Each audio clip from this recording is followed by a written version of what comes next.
आज हम female supervisor के लिए कुछ क्वेश्चन करेंगे।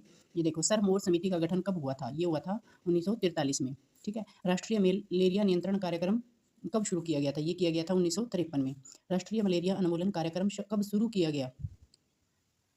ये तो उन्मूलन है, ऊपर वाला नियंत्रण था। नियंत्रण तो था 1953 में और उन्मूलन वाला था 1958 में। ठीक है। राष्ट्रीय मलेरिया योजना कब शुरू की गई? ये की गई थी 1971 में। मॉडिफाइड प्लान ऑफ ऑपरेशन कब शुरू किया गया? ये था 1977 में। ठीक है। इसका आंसर होगा ए। मलेरिया एक्शन प्रोग्राम कब शुरू किया गया? ये किया गया था 1955 में। उन्नत मलेरिया नियंत्रण कार्यक्रम कब शुरू किया गया था? ये है 1997 में। क्योंकि ये मलेरिया से रिलेटेड इतने सारे क्वेश्चन इसलिए बन रहे हैं कि 1953 में तो ये शुरू हो गया था नियंत्रण के लिए। फिर 1958 में एक उन्मूलन कार्यक्रम शुरू किया गया। उसके बाद शहर में मलेरिया हो रहा था भाई, ये जो मलेरिया मच्छर के कारण, तो 1971 में वो आ गया था शहरी के लिए। उसके बाद फिर इसको मॉडिफाइड किया, यानी कि इसमें कुछ और सुधार किया इसमें, तो 1977 में ये है। ये मलेरिया एक्शन प्रोग्राम 1955 में। उन्नत मलेरिया वाला नियंत्रण कार्यक्रम बिल्कुल सफल बनाना 1997 में। राष्ट्रीय ग्रामीण स्वास्थ्य मिशन कार्यक्रम कब शुरू हुआ? ये हुआ था 2005 में। ठीक है। ग्रामीण स्वास्थ्य मिशन कार्यक्रम। अब है मलेरिया सप्ताह कब से कब तक होता है? ये 1 से 7 मई को होता है। राष्ट्रीय अक्षय रोग नियंत्रण कार्यक्रम कब शुरू किया गया? ये किया गया था 1962 में। अक्षय रोग यानी कि टीबी से नियंत्रण के लिए आयोडीन से कमी से संबंधित रोग IDD कार्यक्रम भारत में कब शुरू किया गया? ये किया गया था 1965 में, नहीं 1962 में। ठीक है। ये टीबी वाला और आयोडीन से संबंध की कमी से संबंधित रोग दोनों 1962 में। तो ये सारे ईयर है ना सेम है, तो थोड़ा सा ध्यान रखना पड़ेगा कि पहले कौन सा आया था। पहले आया हमारा मलेरिया वाला। ठीक है। उसके बाद शहरी मलेरिया, उसके बाद आया है हमारा अक्षय रोग वाला, और आयोडीन वाला एक साथ आया है। ठीक है। ये फीमेल सुपरवाइजर के लिए कुछ क्वेश्चन है। राष्ट्रीय कुष्ठ रोग कार्यक्रम कब शुरू किया गया? हाँ, ये 1955 में। ये किसके साथ है? ये है मलेरिया एक्शन प्रोग्राम के साथ है, जो हमने पीछे किया था ना, इसी के साथ ये है राष्ट्रीय कुष्ठ रोग कार्यक्रम। ठीक है। राष्ट्रीय कुष्ठ रोग निर्मूलन कार्यक्रम कब शुरू किया गया? ये 1983 में किया था। ठीक है। डायरियल रोग नियंत्रण कार्यक्रम कब शुरू किया गया? ये किया गया था 1978 में। DPT पोलियो, काली खांसी, टिटनस के विरुद्ध टीकाकरण विस्तार कार्यक्रम कब शुरू किया गया? ये शुरू तो 1974 में हुआ था। एक और क्वेश्चन इससे रिलेटेड वो आगे आ जाएगा, करते हैं। EPI expanded programme of immunisation, ये कब किया गया था? ये 1978 में। ठीक है जी। अब है UIP यूनिवर्सल इम्यूनाइजेशन प्रोग्राम, ये किया गया था 19 नवंबर 1985 को। ठीक है। PPP यानी कि प्लस पोलियो इम्यूनाइजेशन, ये शुरू किया गया था 9 दिसंबर 1995 को। राष्ट्रीय परिवार कल्याण कार्यक्रम कब शुरू किया गया? ये किया गया था 1952 में। नेक्स्ट क्वेश्चन है, परिवार नियोजन कार्यक्रम का नाम बदलकर परिवार कल्याण कार्यक्रम रखा गया। कब रखा गया भाई? ये 1978 में रखा गया था। भारत में परिवार नियोजन कार्यक्रम राष्ट्रीय स्तर पर कब शुरू किया गया? 1952 में। कल्याण कार्यक्रम भी 52 में था, और ये जो है ना परिवार नियोजन कार्यक्रम, ये भी 52 में था। ठीक है।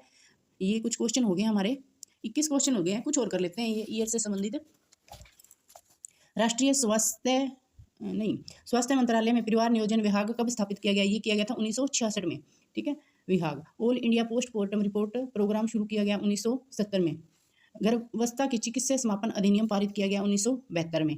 ये आपको ऐसे करना है, ये क्वेश्चन है ना, जैसे ईयर के अकॉर्डिंग थोड़ा सा पहले वो उस बीमारी से संबंधित कार्यक्रम आया, उसके बाद उससे ऐसे फिर परिवार नियोजन आया, इस तरह से याद करने पड़ेंगे। प्रथम राष्ट्रीय जनसंख्या नीति 1976 में बनाई थी। ठीक है।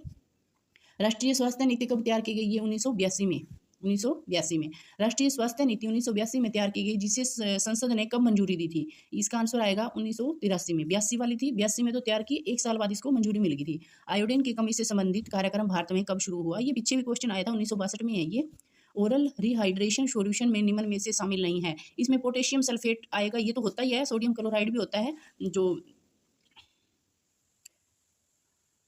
सोडियम बाइकार्बोनेट भी होता है, पोटेशियम क्लोराइड भी होता है, और ग्लूकोज भी होता है। ठीक है। इसमें पोटेशियम सल्फेट नहीं होता। ठीक है। नेक्स्ट है, सभी टीके को सुरक्षित रखने के लिए कोल्ड चेन बनाए रखने के लिए क्या है कि चाहे वो कोई भी टीका है, वो +2 डिग्री सेल्सियस से +8 डिग्री सेल्सियस के बीच उसका तापमान होना चाहिए। इतने मतलब एक तरह से वो बर्फ में ही रखे होते हैं टीके ये, ताकि वो दवाई खराब ना हो। जननी और बाल स्वास्थ्य कार्यक्रम कब शुरू किया गया? ये किया गया था 25 अक्टूबर 1997 को। दोपहर का भोजन कार्यक्रम चेन्नई राज्य में शुरू किया गया 1956 को। दोपहर का भोजन संपूर्ण भारत में 1961 को शुरू किया गया। राष्ट्रीय गलगंड नियंत्रण कार्यक्रम भारत सरकार द्वारा कब शुरू किया गया? 1962 में। Iodine deficiency disorder control programme की शुरुआत कब की गई? ये की गई थी 1986 में। ठीक है। राष्ट्रीय रक्तअल्पता रोग रोधन कार्यक्रम कब शुरू किया गया? ये किया गया था 1970 में। ठीक है। यानी कि खून की कमी को जो अनीमिया या रक्त अल्पता हो जाता है उसको दूर करने के लिए ये कार्यक्रम शुरू किया था। संगठित बाल विकास योजना की शुरुआत कब हुई थी? ये की गई थी 1975 में। विटामिन ए रोग रोधन कार्यक्रम स्वास्थ्य एवं परिवार कल्याण मंत्रालय ने कब प्रारंभ किया था? ये किया था 1970 में। बालवाड़ी पोषण कार्यक्रम कब प्रारंभ किया गया? ये किया गया था 1970 में। ठीक है, ये विटामिन ए वाला और बालवाड़ी वाला सेम डेट है इसकी, और एक ये राष्ट्रीय रक्त अल्पता वाला रोग इस ये भी। ठीक है, भारत में राष्ट्रीय गिनी कृमि निर्मूलन कार्यक्रम कब शुरू किया गया? 1982-84 में। राष्ट्रीय जल आपूर्ति और स्वच्छता कार्यक्रम कब शुरू किया गया? 1954 में। ठीक है, ये हमने 41 क्वेश्चन कर लिए हैं। नेक्स्ट वीडियो में हम और क्वेश्चन करेंगे। ये जो फीमेल सुपरवाइजर का पेपर होना है, चाहे वो किसी भी स्टेट का हो, उसके लिए ये बहुत इंपॉर्टेंट क्वेश्चन है। एक क्वेश्चन तो, एक या दो क्वेश्चन तो इनमें से पक्का ही आता है डेट से रिलेटेड। और अगर आपको मेरी वीडियो पसंद आ रही है तो मैं डेली अब एक वीडियो डालूंगी इससे रिलेटेड, क्वेश्चन से संबंधित या कोई हम टॉपिक करेंगे। अगर आपको वीडियो पसंद आ रही है तो लाइक, शेयर और सब्सक्राइब करना भाई। ये चैनल मैंने इसीलिए शुरू किया है कि मैं इसमें कुछ नया बता सकूं, और सब्सक्राइब करोगे तो मुझे भी मोटिवेशन मिलेगा।